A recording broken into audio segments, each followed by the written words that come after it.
अच्छी जगह जाएगा व्यक्ति, अच्छा सत्संग सुनेगा, अच्छा दिमाग बनेगा, उसकी भावनाएं जुड़ेंगी, दूसरों को देखकर प्रभाव पड़ता है। और ये दूसरा व्यक्ति ऐसे कर रहा है, मैं भी ऐसा कर सकता हूँ।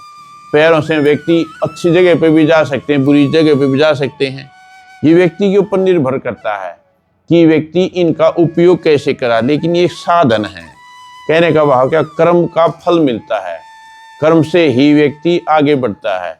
और ये जो हमारे को जीवन मिला, यह भी कर्म का ही फल है।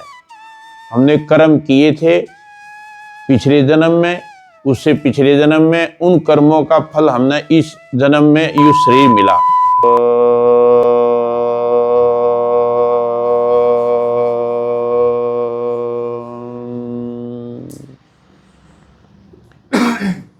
धर्म प्रेमी सज्जनों, परम पिता परमात्मा ने जीवात्मा को कार्य करने के लिए यह शरीर दिया। इस शरीर को व्यवहार में लाने के लिए 5 ज्ञानेंद्रियां और 5 कर्मेंद्रियां दी।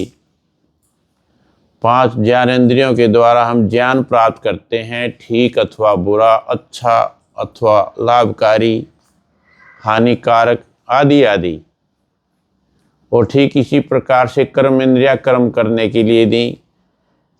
व्यक्ति को ज्ञान कितना ही प्राप्त क्यों ना है, कितने वेद शास्त्रों का अध्ययन करने, कितना ही बड़ा साइंटिस्ट बन जाए, यदि व्यक्ति कर्म नहीं करेगा तो उसको फल की प्राप्ति नहीं होगी।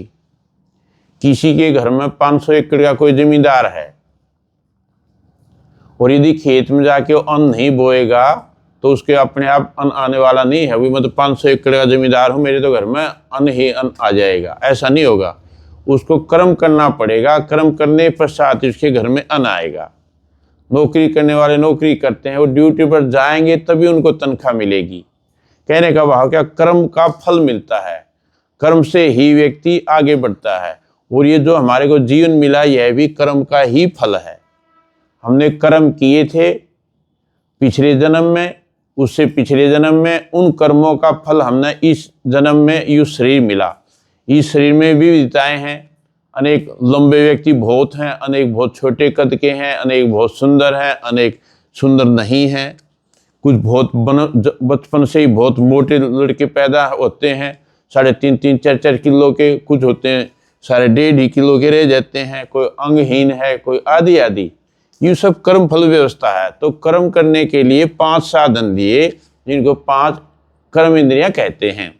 एक है हस्तकर्ण इंद्रिय, हाथों से हम काम करते हैं, हाथों से काम का बहुत बड़ा महत्व है। दूसरे अंगों की अपेक्षा, दूसरी इंद्रियों की अपेक्षा कर्म इंद्रियों में महत्वपूर्ण हाथ हैं।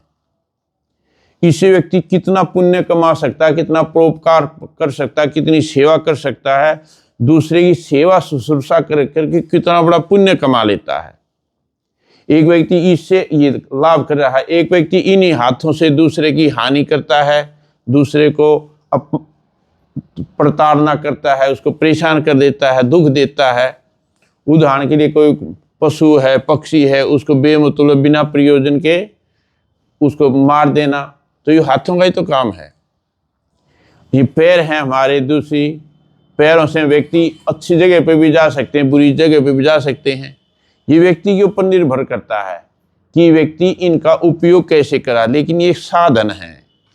यदि व्यक्ति चारपाई पे बैठा है, कल मैं यूट्यूब पर देख रहा था, कितना मोटा व्यक्ति, वो चारपाई से हिल नहीं सकता। अब जैसे हमारा 20 परिवारों का व्यक्तियों परिवार हो कोई, जैसे आपका बड़ा परिवार है, और कितनी बड़ी परात होती है, वो पूरी परात उसकी चावलों की, उसमें रंग बिरंगे और पता नहीं क्या गिरे, और वो उठे और बस पड़ा पड़ा जुगाड़ भी पड़ा और इतना खावा हो। हे भगवान, कहने का भाव क्या, उसको भगवान ने पैर दिए थे चलने के लिए, इनका उपयोग ही नहीं किया। भगवान ने कहा कि जो उपयोग नहीं करता तुझे ऐसा बना देता हूं। जो अंदर की भावना आती है, जो जैसा बनना चाहता है उसको पता नहीं लगता, लेकिन भगवान उसको ऐसे ही बना देता। जो आलसी निठल्ले व्यक्ति होते हैं ना, कुछ नहीं करना चाहते और दूसरा कर दे, कोई भी काम बताएंगे ना, मान लो इसको काम बता तू ये कर दे, वो उसको कह देगा, उसको करना नहीं चाहता। तो जो व्यक्ति ऐसे हैं उनको भगवान फिर ऐसे बना देता है, लो तू आलसी है तो इतना आलसी बना दे, तू लेटे ही रहो। तो कहने का भाव ये पैर हमारे ये भी कर्म इंद्रियां हैं। कर्म इंद्रियों का बहुत बड़ा पैरों का बहुत बड़ा महत्व है। यदि व्यक्ति पैर ना हो चल फिर नहीं सकता, कर्म ही नहीं हो सकते। जहाँ पर हाथों का एक महत्व है वहाँ पर पैरों का भी महत्व है। इनके अलग अलग प्रकार के कर्म किए जाते हैं, फिर उनसे अलग अलग फल मिलता है। अच्छी जगह जाएगा व्यक्ति, अच्छा सत्संग सुनेगा, अच्छा दिमाग बनेगा, उसकी भावनाएं जुड़ेंगी, दूसरों को देखकर प्रभाव पड़ता है। और ये दूसरा व्यक्ति ऐसे कर रहा है मैं भी ऐसा कर सकता हूँ। दूसरा व्यक्ति वहां जाता और उसने वहां व्यायामशाला में जा करके इतना सुंदर शरीर बना लिया, देख रहा है, उसकी भी लगन होगी कि मैं भी वहां जा करके मैं भी अपने शरीर को अच्छा बनाऊं। जो वो दान कर रहा है उसका यश फैल रहा, कीर्ति है, वो अमुक व्यक्ति बहुत बड़ा दानी, अमुक व्यक्ति बहुत बड़ा दानी, उसका नाम सुनता बार बार, मेरे पास भी धन तो है, चलो मैं भी दान कर देता हूँ, जा करके हाथों से दान करेगा। तो ये हमारी जो हैं कर्म इंद्रियां हैं। दूसरी इंद्रिय क्या है? मल द्वार, जो हम मल त्यागते हैं शरीर से, उसको इंद्रिय है वो गुदा इंद्रिय जिसको कहते हैं। चौथी है मूत्र इंद्रिय, जिसे हम पेशाब त्यागते हैं, ये है। और पांचवी इंद्रिय है वाणी, जीवा जो है ये वाणी, कि वाणी से बोल कितने कर्म होते हैं। मैं बोल रहा हूं आप सुन रहे हैं, ये कर्म है। मैं बोलने रूपी कर्म कर रहा हूं, आप सुनने रूपी कर्म कर रहे हैं। तो ये 5 इंद्रियां हैं। इन 5 इंद्रियों के बारे में जान करके एक एक इंद्रिय का कितना बड़ा महत्व है व्यक्ति के लिए।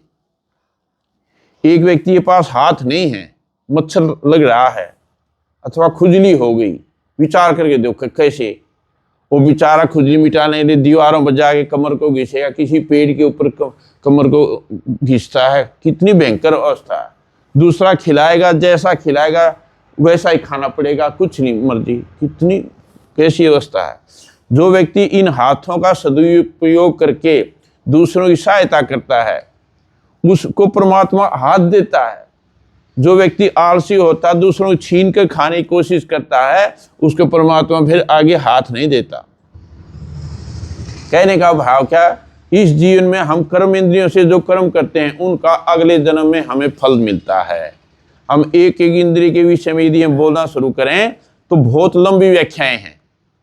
ये केवल हम इतना आपके दिमाग में डाला कि 5 कर्म इंद्रियां होती हैं, नहीं तो कर्म इंद्रिय में बोलो कितना है। हाथ की जो कर्म इंद्रिय है, हाथों के बारे में कितनी बड़ी व्याख्या है। एक छोटी सी बात याद आ गई, जीवन निर्माण की बातें। हाथ से ऐसे व्यक्ति का जीवन निर्माण होता है। एक व्यक्ति ने प्रतिदिन नींव बनाया, सायंकाल जब वो अपनी चारपाई पर बैठता सोने के लिए, जैसे आजकल सर्दी है, कंबल ओढ़ के बैठ गया और गायत्री मंत्र का जप किया और फिर अपने हाथों को आगे ऐसे किया और हाथों से पूछ रहा है कि ए मेरे हाथों, आज आपने जो जो मेरे जीवन की दिनचर्या थी वो की अथवा नहीं, यज्ञ करना चाहिए था, मेरा संकल्प था, तो आपने यज्ञ क्यों नहीं किया? समझिए, वो अपने हाथों देख करके यज्ञ प्रतिदिन करने का नियम था, तो मैंने यज्ञ क्यों नहीं किया? मेरा नियम था चाहे मैं 5 रुपये दूं या 10 रुपये दूं, प्रतिदिन मैं दान करने का नियम था, आज ये दान क्यों नहीं दिया? मैंने ये काम करना चाहिए था, ये क्यों नहीं हुआ? वो इनसे पूछ रहा, एक तरीका है जीवन निर्माण का। ये तो बोलते नहीं हाथ तो, लेकिन इसको एक माध्यम बना करके और व्यक्ति को बताते हैं। उन्हें नोबेल पुरस्कार मिला। जब उससे पूछा गया कि जी आपको नोबेल पुरस्कार मिलने का कारण क्या रहा? अभी मेरे जीवन का ये दिनचर्या है कि मैं रोजाना अपने हाथों से अपने पैरों से ये पूछता था, अपने पैरों से पूछता था, भाई मेरे पैरों वहां पर जाना चाहिए था, वहां पर गए कि नहीं गए, क्यों नहीं गए? वहां नहीं जाना चाहिए था मुझे, वहां पर क्यों लेकर चले गए? कितनी बड़ी बात है। तो इनका प्रत्येक इंद्रिय का अपना महत्व होता है बहुत बड़ा। तो हाथों का तो दान देना, अच्छी चीज खाना, इन हाथों से पकड़ के शराब का गिलास भी पी सकता है व्यक्ति, दूध का भी पी सकता है, दूसरी भी चीज है, लेकिन हाथों में कला है।